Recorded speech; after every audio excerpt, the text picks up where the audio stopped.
What is up, everybody? Welcome to Rebelway. Today, we're going to be looking at a sweet plugin called Axiom. It was created by Matthew Pochala, and the things you're seeing here right now were created with that plugin. The explosion was actually done as a beta test for the plugin a couple of months ago, and then this part was done specifically for this tutorial. I think it's going to be a three-part tutorial. We're going to start with an overview. Then we're going to go to the explosion and then to the rocket launch.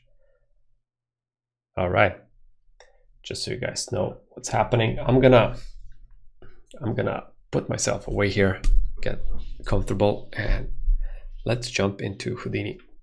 So as a starting point, like I said, we're going to be looking into creating this smokestack. It's just going to be an overview of the Axiom Solver. Now, I would like to add a caveat here. Even though we love this solver, I think it's amazing. I mean, just look at the details. I mean, look, and this is the speed. That's it.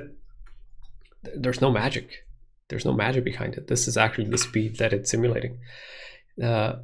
As far as I know, it's a bit faster than the original sparse solver, the vanilla one in Houdini right now. I believe Matthew has a test on his Vimeo page, so you can check that out. And like I said, we love the plugin. I mean, look at it. Like, who can you imagine just somebody one day goes, yeah, I'll just, I'll code my own pyro solver. And he did it. So Matthew, congratulations, you're a freaking genius. I don't know how this is done. I would like to add a caveat though. I do think this is not a replacement for Pyro or the vanilla Pyro solver. They each have their places in this world. They can coexist. So don't go, oh, I only use Axiom, I only use Pyro. That's not the point. That's not the main goal of this tutorial. They're both great. They both do their jobs well on their each account. That being said, let's dive into it. So essentially you have Axiom. We're gonna link it in the description below, how you can download it and install it. And you get a couple of tools. So you have the solver, source shapes, point rasterize, and gridless advect. I haven't used these two yet, so I'm going to be completely honest and straightforward with you guys. Essentially, I use the two of them, the solver and the source shapes. When you put down the solver, this is what you get. Bit of a gripe that I have right now is that it's going to prioritize the CPU as this if you put down a second solver. I don't know exactly how to go around it. Maybe Matthew has a solution. Maybe he's going to post it in the comments down below. As far as I know, you have to restart Houdini, and then this is going to have GPU instead of CPU. I don't know a way to force it right now. There is a way, kind of a way to do it, where you can force your device based on error behavior. You can force it, but I had mixed results with that. That's not the point. The point is that this is what you get with when you put down the solver. These are the base settings. And then if you want, you put down the Axiom source shape, it's kind of vanilla shapes. So you can see in the second input, you can plug in source shapes, and then in the first one, you use source VDBs. So we're going to be in this first part, we're going to be taking a look into the basic functionalities. If I do this, I play it, and voila, we're done. Best smokestack ever made. Quite fast, even when running on the CPU. If this was running on the GPU, much faster. So keep that in mind. Obviously, it's going to depend on your GPU and your CPU. My GPU is currently the RTX 270, and it's so good. It's so good. I love these messages. Let me see. Yeah, so many gigabytes. I love this one. This is the best feature. I love it. I wish every software would have messages like this. Respectable 3.7 gigabytes of memory. I think my I think this one has 8 gigs of usable, or 7 gigs of usable memory of VRAM. So when I run out, it's gonna automatically switch to the CPU, which is cool. So this is what you need to get started, is this part. But let me just go into what I have created here. Essentially, I have a source shape like that, and maybe I can simplify this a bit, and let's just plug it straight into the solver so you can see. So that's it. That's all that it's doing, and it has the source shape. I added some velocity. You can see if I go higher with this, it's going to just disturb it more in the beginning. I think 150 was fine. You specify your sourcing. Most of these things are self-explanatory, so I encourage you guys to just download the plugin, play with it, and go through the settings yourself. You can add noise to the source, deformational noise, velocity noise, and then a force, which would be a constant velocity, almost like a wind. So you can add that. You can create a big, oops, yeah, so you can create this. You can say force, you know, directional 1 just in up, and then you can actually specify the scale with a box. So you would put a box down like that. See, it's gonna match the scale. Here you would put it to a box, and there you go. Congratulations, you made a box, and you also get the direction here and then the magnitude. All right, so that's how you would do that. And you can do the same thing with a collider, which I have here. So you can just set it as a collision. You do a grid, extrude it, just so you have your bounding box, and then use that as a reference for the scale. So, you know, good stuff. You can also use it as a sink and as an influence. Oh boy. An influence is essentially a way of pumping your velocities in or adding different additional fields, which I'm going to explain right now. So I'm going to plug this in. And like I said, we only have the source. We have the influence, which has 10 in pressure. And we have the collision, and that's it. And you have to plug it in the second. And that's it. That's what you get, which is pretty cool. I think it's super fast, super detailed from the beginning. You get some crazy shapes. And I think this looks, in general, it looks pretty decent. It would be used, this could be used for a movie or a game, just as it is, because I think it has, in terms of shape language and everything and movement, I think it's serving a purpose of being a cool basic smokestack. So there you go. If I go to the solver, you have your global settings, you know, start frame, substeps, division size. You can limit the amount of voxels you have, change the mode. I usually leave it at traditional, but you know, reflection might work. I'm not sure if it's gonna change that much. I feel like traditional was working better, but I'm not exactly sure exactly how it works in this solver, but you have similar settings in the vanilla sparse as well. But yeah, traditional seems to work. Performance, you can put it to memory efficient, so that's gonna, you know, be more memory efficient. I just leave it to speed. Language, don't change it. GPU, CPU, you can also change your device manually. Debug mode, this is mostly when I was bugging Matthew with some of the bugs that I was finding. It's good to have this on just so he could debug it.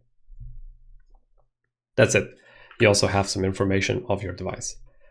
Onto the sourcing, you have your bracing sourcing, so density, temperature, fuel. Collision, I usually just use this, and I don't use it. I put it to 0 because in most cases, I don't want my collision to have any temperature or velocity. And then you have the influence. So like I said, this is an additional temperature that you want to put in. So you have your main source, and then you have your influence source here. And with this influence source right now, I'm adding 10 in pressure. Pressure is essentially the divergence. It's the expand. In the vanilla pyro, Matthew called it pressure, and its field is called influence pressure. The same goes for the other guys. It's called influence velocity fuel. Here, this is going to create all the necessary fields for you, and it's going to, name them correctly. If you want to use the VDB equivalent of that, you can just create a sphere, turn it into a fog density. In this case, I was blasting the density in case you have more fields like velocity and such. So essentially, we can say v at v equals, and let's set it to something crazy like that. Here, I'm just going to add attribute v. I'm going to call it vel, put it as accelerator velocity. So here I would just, you would get two fields. I would remove just the density, rename it to temperature and fuel. And that way we have density, temperature, and fuel. And then I would merge in the velocity. And now if I add this here, just as an example, this would work as well. And it has, everything is working. Let me see if I increase the velocity on my source. Yeah, so there we go. That works. If you want it to be an influence, however, you have to do the following. So let's say we do the same thing, but we want this to be an influence. We're going to scale it up just because of reasons. Doesn't really matter. To use this as an influence, you would need to rename your density to influence, not like that. Influence, and then add another rename. Rename your velocity to influence.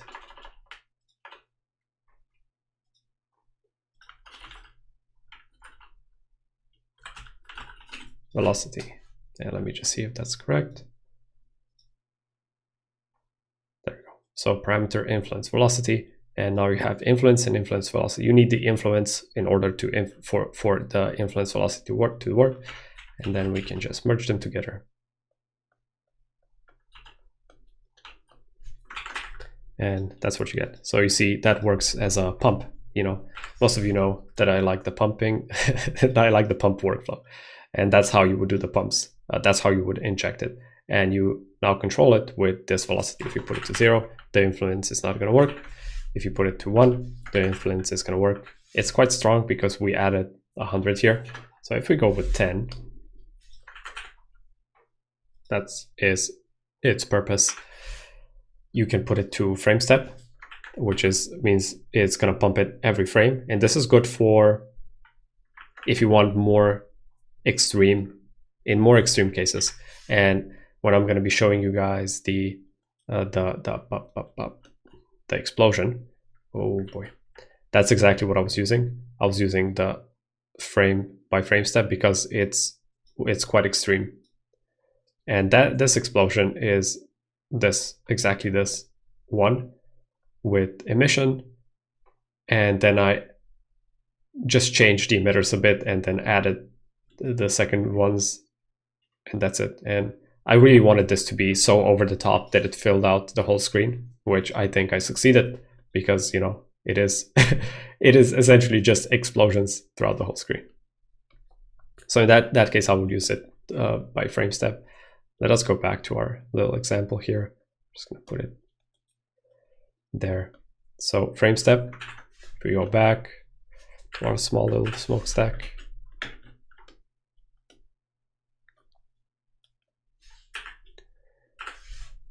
frame step, you can see we have some stepping here, and that is happening because our velocity is actually too fast and it's actually skipping voxels essentially.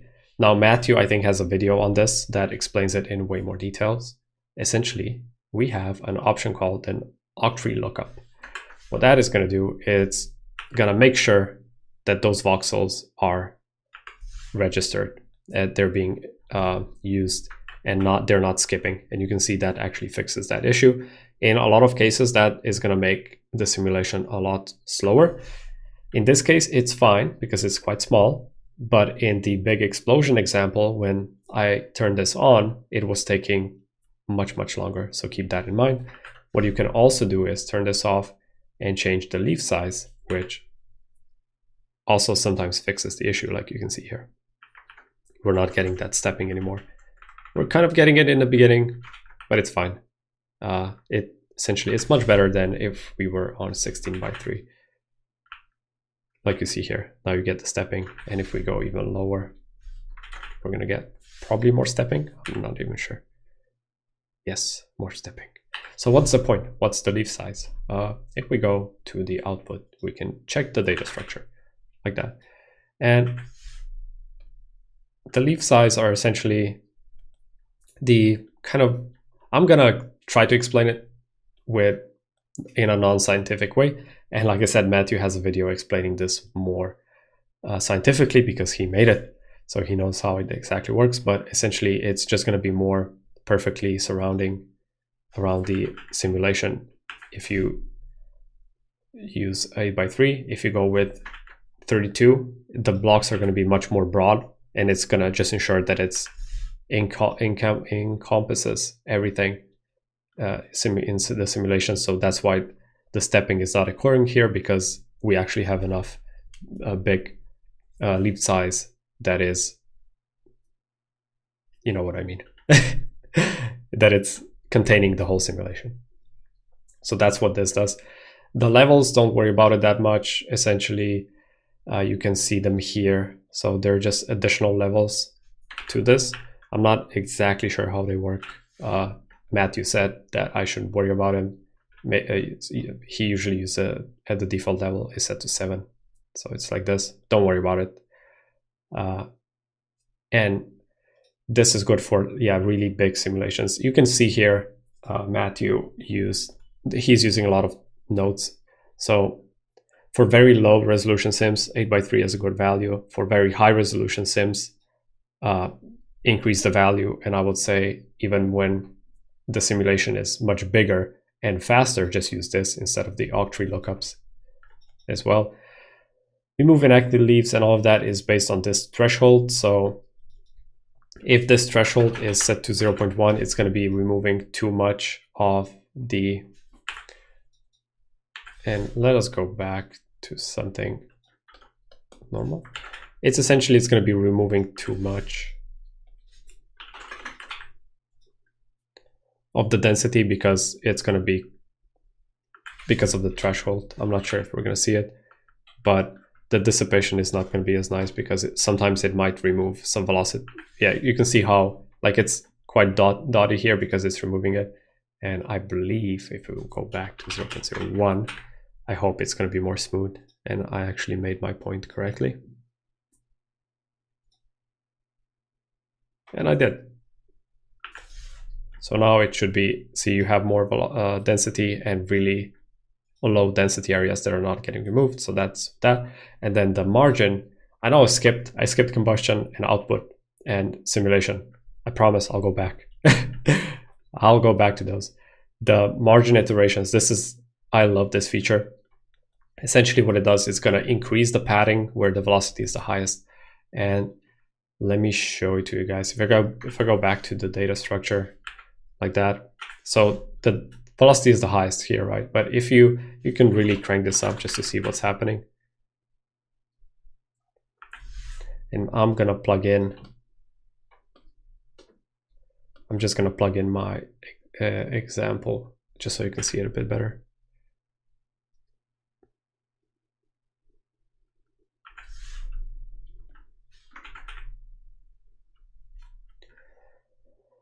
So you can see it's increasing the padding, but in most cases it's trying to, let me first see it. Sorry for this, guys. I just need to see what's happening here. Okay, yeah, it looks correct. I will increase the temperature just so it goes up faster. More.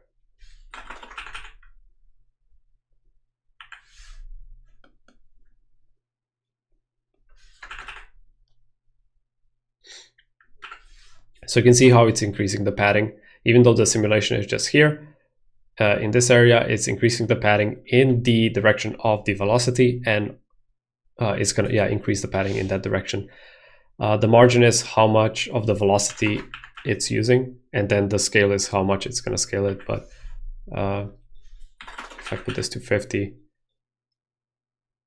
it's going to start using even like smaller scale velocities here, and it's just going to pad them even more, so we can go crazy.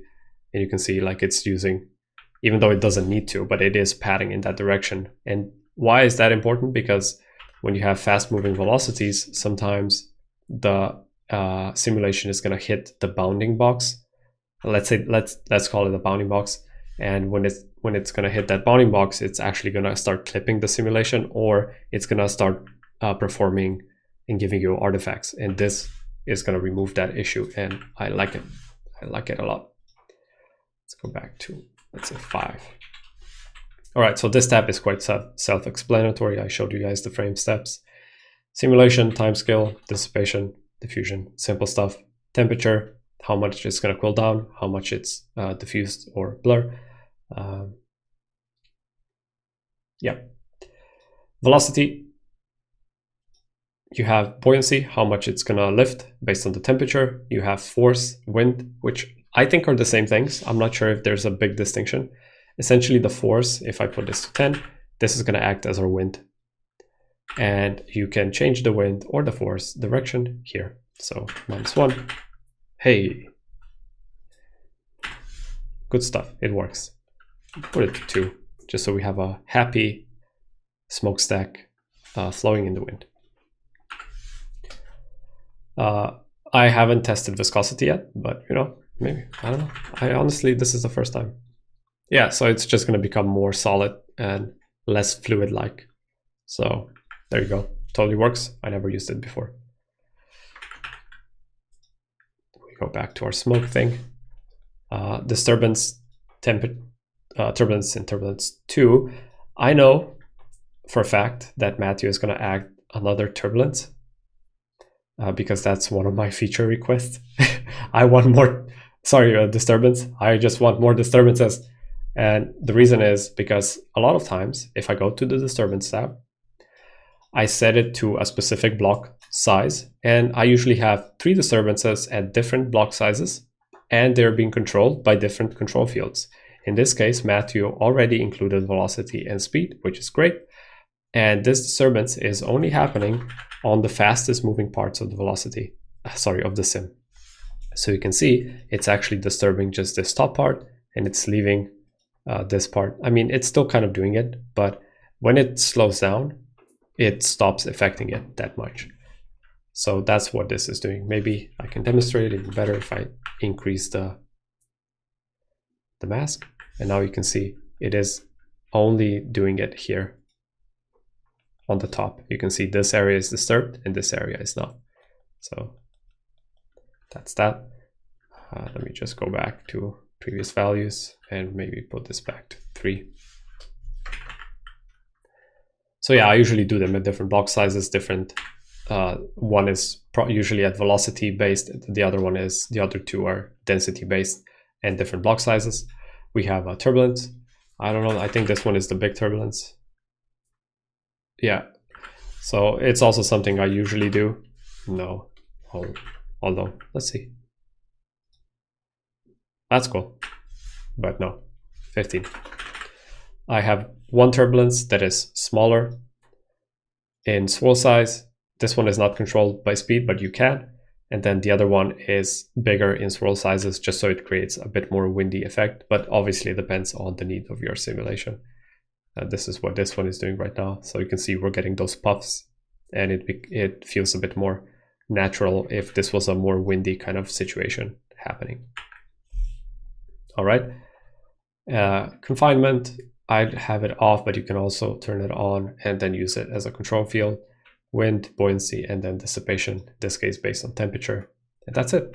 Combustion, we had it on. Yeah, so we had combustion on, which means that we're going to be creating burning fuel and creating more temperature with it. And that means that we can actually use this as in the scatter. And I think I just want to use the temperature.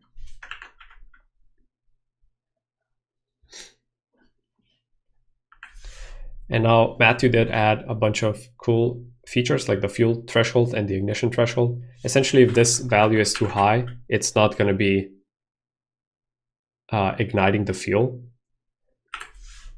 which means that it's not going to be lifting up so much. So if, let's say, we put this temperature, just go to, I would love to have a visualizer, a better visualizer for this, Matthew, if you're listening. And you can see here, now it is advecting it. But if we go, so let me just check this. So fuel threshold, I always get this the other way around.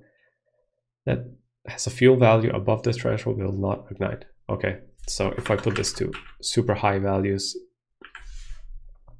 put this to off, it shouldn't ignite.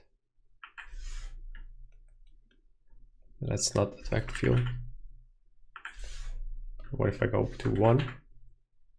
Okay, I get it. So yeah, I always get it the other way around. So if this is set to 1, it won't ignite. So if the value is above this, if the fuel is above this threshold, will not ignite.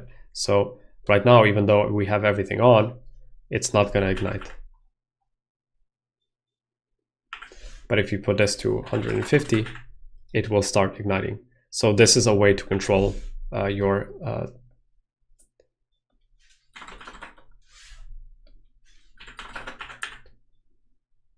and I'm not sure how these two work together yet, because this is a brand new feature that Matthew added, so I haven't had the time to test it out yet, so I'm sorry about that, guys. But just so you can see Matthew adds a lot of notes that are super helpful, so then you can play around. But in this case, I'm not exactly sure, but I can see the point of how it works. You essentially create masks for your fuel when it's going to be igniting and when it's not going to be igniting. And the same goes for the ignition temperature. So temperature at which the fuel will ignite. And if we put this to way too high, the fuel should not be igniting, which means that it's not going to be moving upwards because we are not emitting any additional temperature based on emission. So there you go. That's a really bad explanation. I'm sorry, but I think you guys get it.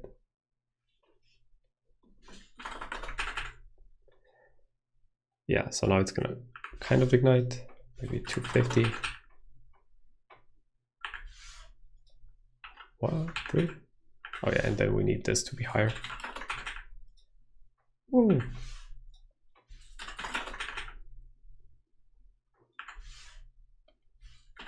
Yeah, I would love to have some sort of a visualizer to see the values. Yeah, now it's doing something. Maybe 50. 50? No. 3. Yeah, and then 3 is just going up. All right, anyway, I'm not gonna play too much around with that just now, but I'm gonna leave this part in just so you guys can see that. I'm gonna leave the mistakes in. Anyway, that's how this works. So that's how we would get this smokestack thing that I think looks quite cool. Maybe right now it's moving up too much because of this guy. So if we go back to something a bit more normal,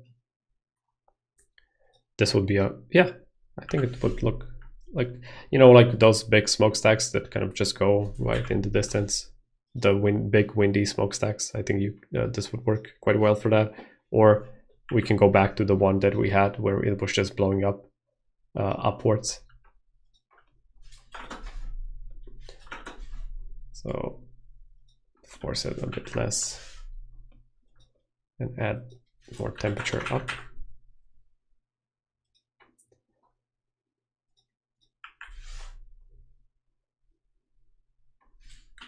Whoa.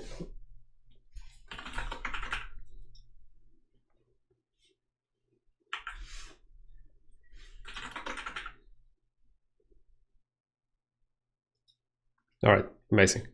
And then the second thing that I briefly mentioned but never really explained, then I just notice that the influence, so the influence is the divergence part in this case. And if we're adding divergence, that means it's going to be expanding more. And in this case, we're adding 10 pressure, which is this. So if we put this to frame step, this will explode even more. You can see in the beginning, it became a lot bigger.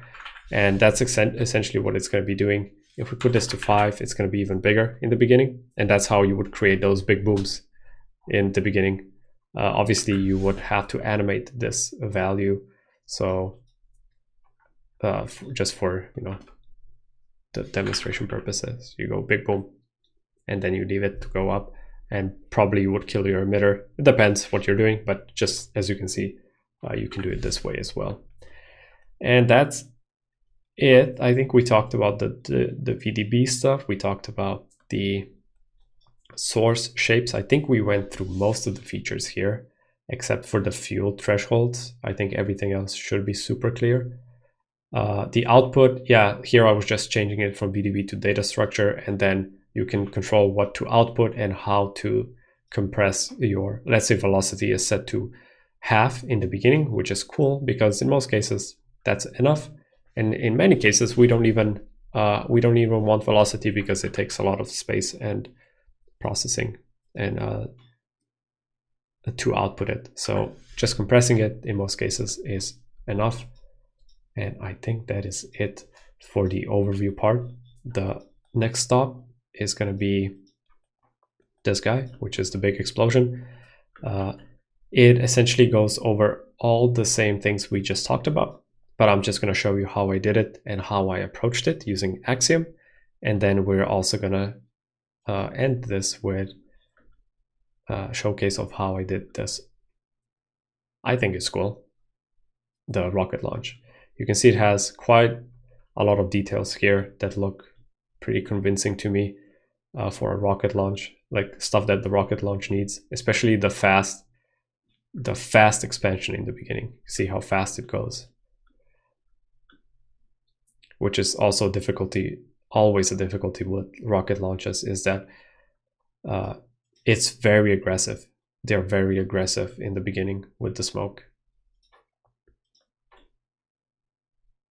And then the big booms.